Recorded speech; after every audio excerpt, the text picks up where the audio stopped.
So just some of the things I've done to my RMAX is there's a little GoPro mount there. There's one there. The screen, I did a street legal kit.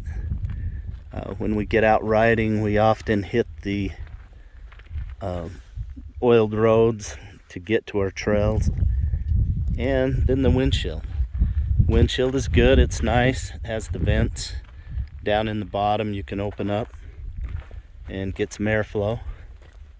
And that's really about all I've done. You can see the dry bags in the back that I used. Have my tool kit in one of them and some emergency or warmer clothes, some rain gear in the other. So I was supposed to be riding with a buddy today and he didn't show up, so just on my own.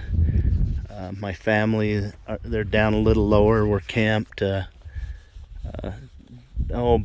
6-7 miles from here, and there's a bear hunt going on, spring bear hunt. So that's what my son and my nephew are doing, and I just decided to come out for a ride and try to get back over to the other side of that hill.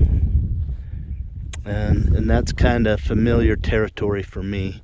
That's back over on the south side of Farron Mountain, the muddy drainage. So back this way where we're camped, we came up from Redmond, Utah, and that is a pretty rough little road. It's called the Willow Creek Road, and I have never been up there until I brought my trailer up the other day and my side-by-side. So anyway, again, as far as a dust report goes, you can see these roads are not all that dry yet.